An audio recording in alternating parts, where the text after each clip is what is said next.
मतः परतरं नान्यात् किंचिदस्ति धनंजया मयि सर्वमिदं प्रोतं सूत्रे मणिगणा इव। भगवान कृष्ण अर्जुन से कह रहे हैं कि हे अर्जुन, इस सृष्टि में मेरे अतिरिक्त कुछ और नहीं है। मतः परतरं नान्यात् किंचिदस्ति, किंचित भी कुछ और नहीं है, मेरे अतिरिक्त कुछ है ही नहीं। तेरे भीतर भी मैं हूं, तेरे बाहर भी मैं हूं। यकीन मान तो जो तू है वो मैं हूं, जो मैं हूं वो तू है। मतलब भिन्नता समाप्त हो गई और हम एक हो गए, अभिन्नता। मयि सर्वमिदं प्रोतं सूत्रे मणिगणा एवं।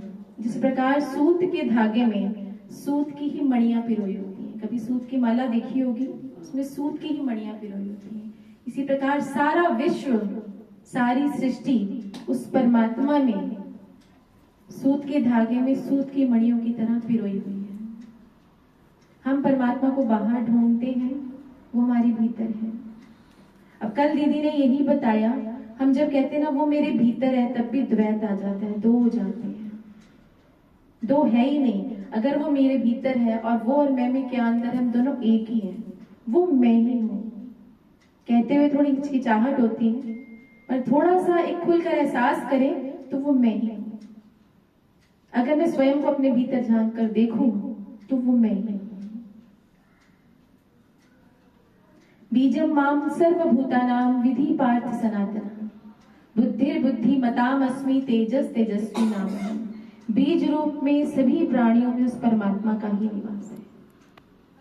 एक पेड़, आप जमीन पर एक बीज बोकर देखिए, बीज बो दिया और धीरे धीरे उसकी रूट्स निकलनी शुरू हुई, एक बड़ा सा पेड़ बनना शुरू हुआ, फिर टहनियां, पत्ते, शाखाएं, और उनमें से कितने सारे और बीज निकलते ही चले जाते हैं।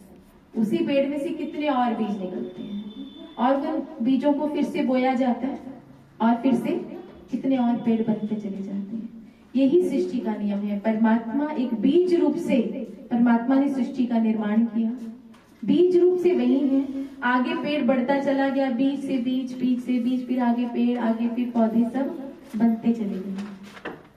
उस परमात्मा के अतिरिक्त इस पूरी सृष्टि में कुछ और है ही नहीं। हम उसी के अंश हैं। जिस प्रकार पिता का अंश पुत्र है या पुत्री है, हम कहते हैं ना ये पिता का अंश है, इसी प्रकार पिता का पिता, पिता का पिता, देखा जाए तो सारी सृष्टि का एक ही परम पिता परमात्मा है। तभी कहा है बीजम माम सर्वभूतानां विधि पार्थ सनातन नाहम प्रकाश सर्वस्य योग माया समावृता मूढ़ो अयम नाभिजानाति लोको मामजं वे। भगवान कह रहे हैं मेरी ही माया से प्रकाशित ये संसार, तू इसको समझ नहीं पा रहा है। मेरी ही माया है जिससे तू कुछ समझ नहीं पा रहा है। नाहम प्रकाशा, मैं सबके सामने प्रकट नहीं होता। अपनी योग माया के माध्यम से मैं किसी के सामने भी प्रकट नहीं होता। मूढ़ो अयम नाभिजानाति, मूढ़ जन समुदाय क्या समझता है, मुझ अज अविनाशी को कुछ भी नहीं जान पाता, समझ ही नहीं पाता, और वो कर्ता भाव में लौटता चला जाता है। वो समझता है कि मैं कर रहा हूं, करने वाला कौन है, वो परमात्मा है, उसके अतिरिक्त कुछ और है ही नहीं। जरा सा अंदर झांक कर देखने की देर है, जरा सा अंदर झांकने की देर है, उस परमात्मा के अतिरिक्त और कुछ है ही नहीं।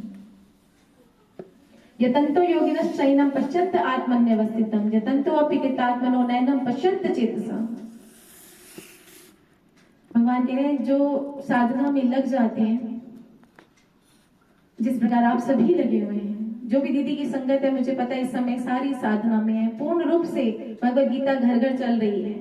अपनी अपनी साधना, देखिए साधना आपकी अपनी मेहनत है, जहां जब तक भी जिस भी सीढ़ी तक आप लोग पहुंचे हैं, साधना सब कर रहे हैं। साधना करते करते क्या होता है, भीतर ही भीतर गुरु के सानिध्य में रहते रहते गुरु ऐसा मार्ग दिखा देता है कि भीतर ही भीतर आप आत्मदर्शन पाना शुरू कर देते हैं। उस परमात्मा का आत्मदर्शन हम सबको होना शुरू हो जाता है, और आप सब अपने अनुभव से बता सकते हैं कि कुछ ना कुछ सभी अनुभव कर रहे हैं।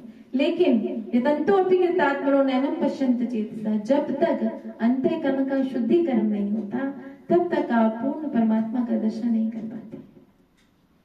तो भगवद गीता सबसे पहले आत्मदर्शन की बात जो करती है, उसके लिए अंतःकरण की शुद्धिकरण की बात भी जरूर करती है। गीता की नींव समता पर रखी गई है, समभाव। समता कितनी जरूरी है, हर परिस्थिति, हर हालात, हर मनुष्य हर अवस्था के लिए समता का होना कितना आवश्यक है। हम छोटी छोटी बातों पर विचलित हो जाते हैं, सुख आते हैं, दुख आते हैं, इन आते जाते सुख दुख में हम मस्त रहते हैं, हम रोज गाते हैं, लेकिन फिर भी हम थोड़ा थोड़ा डगमगा जाते हैं। जब तक पूर्ण रूप से संभाव नहीं आएगा तब तक हम उसका आत्मदर्शन नहीं कर पाएंगे। हर हाल में मुस्कुराना है। भगवद गीता में भगवान कृष्ण ने अर्जुन को यही बोला है, तो युद्ध कर, सुखे दुखे समय कृत्वा लाभा लाभो जय जयो ततो युद्धाय युजस्व नैवम पापम वाप्सिसि। सुख दुख में सम रहकर, सुखे दुखे समय कृत्वा लाभा लाभो जया जयो, लाभ हो हानि हो, तेरी जीत हो तेरी हार हो, तू क्या करेगा? तू सिर्फ संभाव में रहेगा। ना सुखी होना है ना दुखी होना है। मत सोच तुझे बहुत बड़ा राज्य मिलने वाला है, मत सोच तू जीत जाएगा, मत सोच तू हार जाएगा तो क्या होगा, मत सोच तेरा कितना नुकसान होगा, क्योंकि तू कुछ करने वाला है ही नहीं है, क्योंकि तू कुछ भी नहीं कर सकता, कुछ कर ही नहीं सकता। सब कुछ तो पहले ही हुआ पड़ा है, एक नाटक चल रहा है। तो मेरे द्वारा मारे हुओं को मार दे अर्जुन, तुझे कोई पाप पुण्य से तुझे कोई लेना देना नहीं है। अगर तू ये सोचेगा तुझे पाप लगेगा, तुझे पुण्य लगेगा, तो वो जरूर लगेगा। तो इन सबसे परे हट जा। त्रिगुणातीत अवस्था, सतो गणो रजो, तीनों सतो तमो रजो, तीनों से परे हो जा। ना तू सतोगुणी, ना तू रजोगुणी, ना तू तमोगुणी, इन तीनों से परे हो जा और केवल मुझ अज अविनाशी को ध्यान। परमात्मा एक तत्व के रूप में इस सृष्टि में विराजमान है, हमारे भीतर विराजमान है। आप अगर उनको किसी आकार से बांध देंगे तो वो किसी बंधन में नहीं रहते हैं।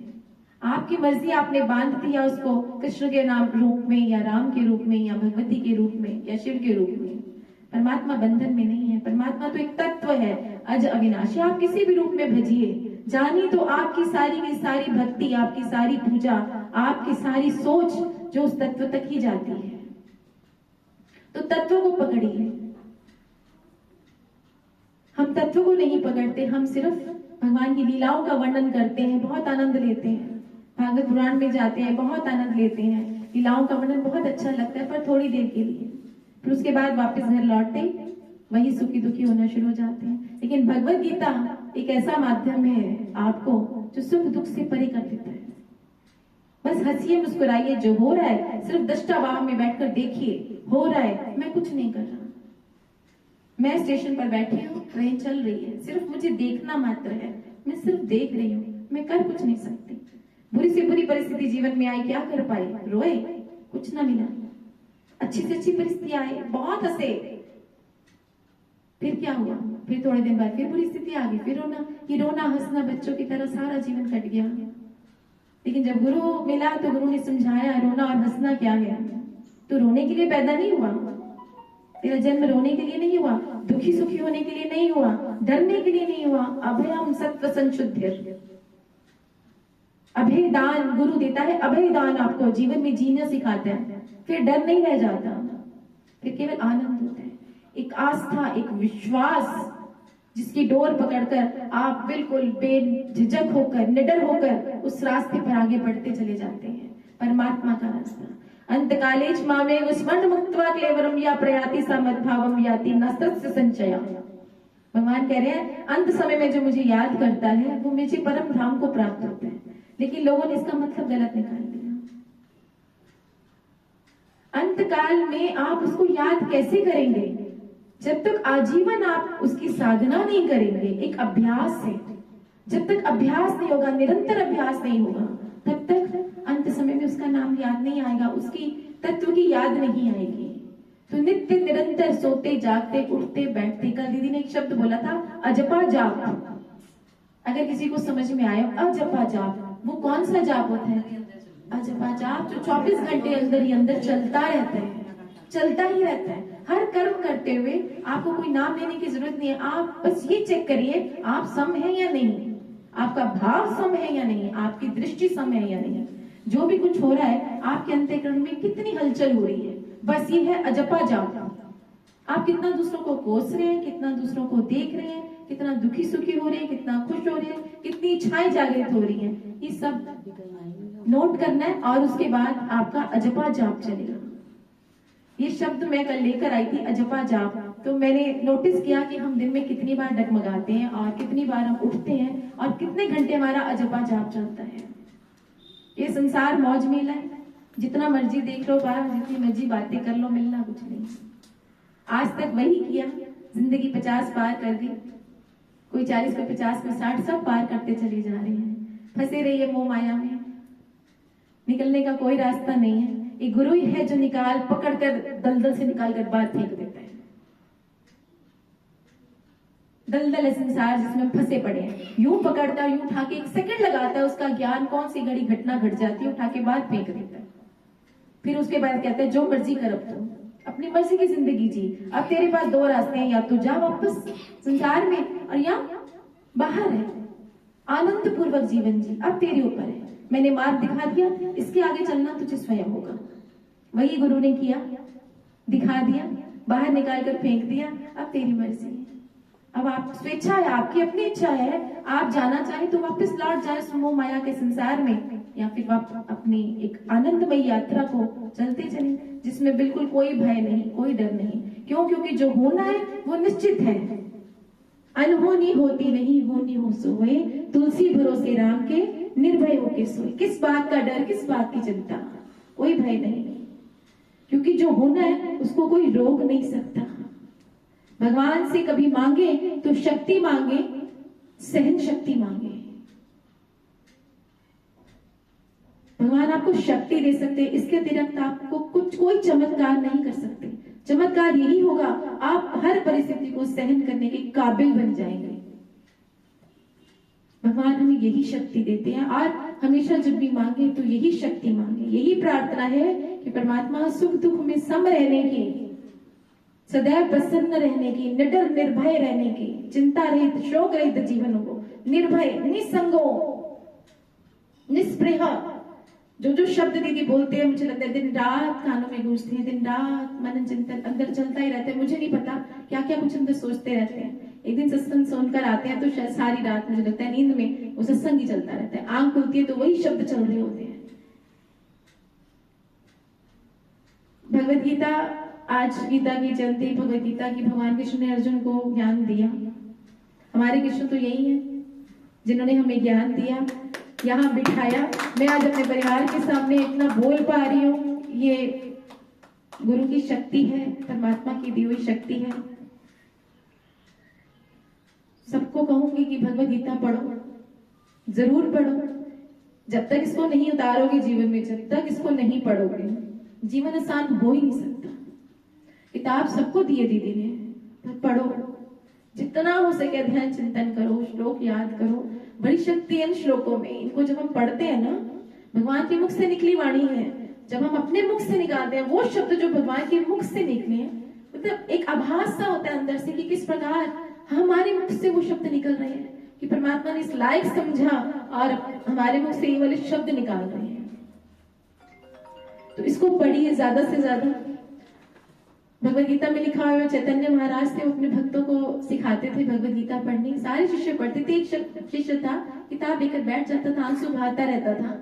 तो बाकी शिष्यों ने जाकर शिकायत करी गुरु से कि ये देखिए, ये जो है दिन रात रोता रहता है, पढ़ता पढ़ता कुछ नहीं इससे याद करा, हम लोगों ने तो इतनी तपस्या कर ली। तो चैतन्य प्रभु बोले जाइए बुलाकर लाइए। तो बोले भी क्या बात है, तेरी कंप्लेंट आ रही है, तू सुनता ही नहीं है, तू रोता रहता है, क्या करता है, किस बात का रोना है। तो बोला भगवान वो भगवत गीता हाथ में आती है। कृष्ण भगवान बोलते, अर्जुन पहले बोलते हैं कि हे प्रभु, हे पार्थ। तो आगे से अर्जुन जब भगवान जवाब देने लगते हैं हे पार्थ, बस इतने में ही मेरा रोना निकल जाता है। मुझे वो दृश्य याद आ जाता है कि कृष्ण अर्जुन को पुकार रहे हैं और मैं वो अर्जुन हूँ, कृष्ण मुझे पुकार रहे हैं और मेरे को आगे पढ़ा ही नहीं जाता। भाव है, देखिए भाव का खेल है, भाव से परमात्मा रीझ जाता है। ज्यादा से ज्यादा अपने भावों को पवित्र बनाते रहिए, आगे बढ़ते रहिए। मुझे पता है सब आप एक नेक पथ पर है, जो सत्संग में आ रहा है वो नेकी करने के रास्ते पर है। तो अपने इस रास्ते को और लक्ष्य को और मजबूत बनाइए, और मजबूत बनाइए और सारी दुनिया का भला मांगिए। सर्वे भवन्तु सुखिनः, सर्वे सन्तु निरामया, सर्वे भद्राणि पश्यन्तु मा कश्चित् दुःखभाग्। हरे कृष्णा।